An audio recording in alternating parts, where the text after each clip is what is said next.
దేశం కోసం జీవితాన్ని అంకితం చేసిన మార్గదర్శికి కేంద్రం ప్రత్యేకంగా కృతజ్ఞతలు చాటుకుంది. మాజీ ప్రధానమంత్రి అటల్ బిహారీ వాజ్పేయికి భారతరత్నను ప్రదానం చేసింది.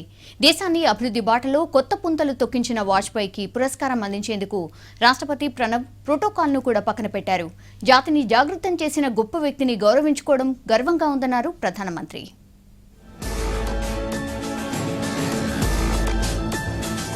మాజీ ప్రధాని బీజేపీ సీనియర్ నేత అటల్ బిహారీ వాజ్పేయికి భారతరత్న అవార్డు అందజేశారు. ఇందుకోసం రాష్ట్రపతి ప్రణబ్ ముఖర్జీ సంప్రదాయానికి భిన్నంగా ప్రోటోకాల్ను పక్కన పెట్టి పురస్కారం ప్రదానం చేశారు.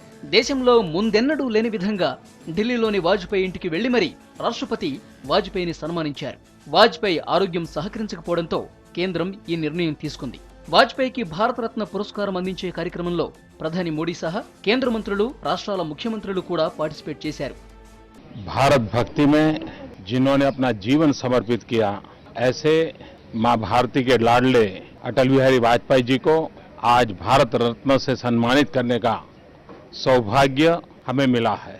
मैं राष्ट्रपति जी का बहुत आभार व्यक्त करता हूं कि वे स्वयं यहां आए और अटल जी को रूबरू में వాజ్పేయి రొటీన్ రాజకీయ నాయకుడు కాదు. జీవితాన్ని దేశం కోసం, పార్టీ కోసం డెడికేట్ చేసిన దార్శనికుడు, అరుదుగా కనిపించే రాజనీతిజ్ఞుడు. 60 ఏళ్లకు పైబడ్డ పొలిటికల్ లైఫ్ వాజ్పేయి సొంతం. 3 సార్లు ప్రధాని పగ్గాలు చేపట్టిన నాయకుడు అటల్ బిహారీ.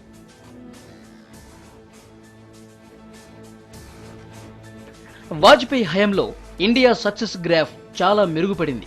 భారతదేశ సత్తాను ప్రపంచానికి చాటిన పోఖ్రాన్ 2 అణు పరీక్షలు నిర్వహించింది వాజ్పేయి. ఆయన పాలనలోనే ప్రధానమంత్రి గ్రామ సడక్ యోజన పేరుతో రోడ్లను విస్తరించారు. సువర్ణ చతుర్భుజ ప్రాజెక్ట్ వాజ్పేయి బ్రెయిన్ చైల్డే.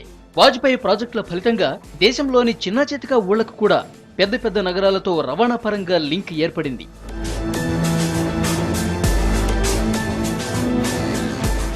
ఆర్ఎస్ఎస్ పాత జనసంఘ్ నుంచి లీడర్గా ఎదిగొచ్చిన ముస్లిం ప్రపంచంలో కూడా అభిమానుల్ని సొంతం చేసుకున్నారు వాజ్పేయి.